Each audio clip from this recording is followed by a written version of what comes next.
RSS സ്ഥാപക ദിനാഘോഷത്തിന്റെ ഭാഗമായി നാടെങ്ങും പഥസഞ്ചലനവും സാംഘികം നടന്നു.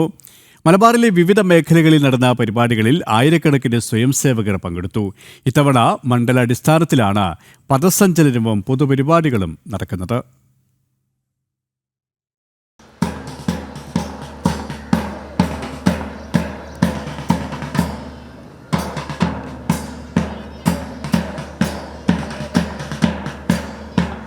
കോഴിക്കോട് മഹാനഗരം വിജയദശമി പഥസഞ്ചലനം വെള്ളയിൽ എരഞ്ഞിക്കൽ തുടങ്ങിയ രണ്ടിടങ്ങളിലാണ് ഇന്ന് നടന്നത്. കോഴിക്കോട് വെള്ളയിൽ ഉപനഗരത്തിന്റെ വിജയദശമി പഥസഞ്ചലനം വെള്ളയിൽ ബീച്ചിൽ നിന്നാണ് തുടങ്ങിയത്. ഗണവേഷധാരികളായ 100-ലധികം സ്വയംസേവകർ പഥസഞ്ചലനത്തിൽ അണിനിരന്നു. വെള്ളയിൽ നിന്ന് തുടങ്ങിയ പഥസഞ്ചലനം കാമ്പുറം ബീച്ചിലാണ് അവസാനിച്ചത്. തുടർന്ന് ശാരീരിക് പ്രദർശനവും നടന്നു.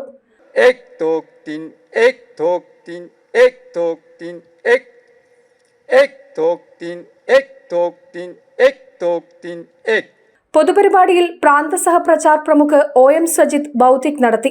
സമാജത്തിൽ പരിവർത്തനമുണ്ടാക്കുകയാണ് സ്വയംസേവക സംഘത്തിന്റെ ലക്ഷ്യമെന്നും ഹൈന്ദവ സമൂഹത്തെ ഒന്നിച്ചു നിർത്താനാണ് സംഘത്തിന്റെ ശ്രമമെന്നും അദ്ദേഹം പറഞ്ഞു. രാഷ്ട്രീയ സ്വയംസേവക സംഘം എന്ന് പറയുന്ന സംഘടനയെ ലോകത്തിൽ ഏറ്റവും വലിയ സംഘടനയാക്കാനല്ല സംഘമുണ്ടാക്കിയിട്ടുള്ളത് ഭാരതത്തിന്റെ ജീവിത ദൗത്യം എന്താണോ ആ ജീവിത ദൗത്യം പൂർത്തീകരിക്കാനാണ് രാഷ്ട്രീയ സ്വയംസേവക സംഘം രൂപീകരിച്ചിരിക്കുന്നത്. ഭാരതത്തിന്റെ ജീവിത ദൗത്യം എന്താണ്? ഈ ലോകത്തിൽ ഏറ്റവും വിശ്വഗുരുവായിക്കൊണ്ട് ഈ ലോകത്തിന്റെ കൊണ്ടുള്ള സന്ദേശം നൽകുക എന്നുള്ളതാണ് ഭാരതത്തിന്റെ ജീവിത ദൗത്യം. പൊതുപരിപാടിയിൽ ആധ്യാത്മികാചാര്യ മീര കൃഷ്ണനുണ്ണി അധ്യക്ഷത വഹിച്ചു.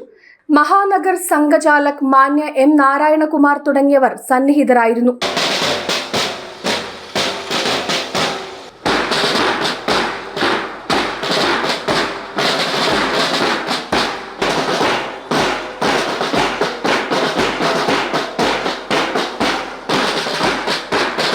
വിജയദശമി മഹോത്സവത്തിന്റെ ഭാഗമായി രാഷ്ട്രീയ സ്വയംസേവക സംഘം കണ്ണൂർ ഖണ്ഡിലെ കൊളച്ചേരി മണ്ഡലത്തിൽ പഥസഞ്ചലനം നടന്നു.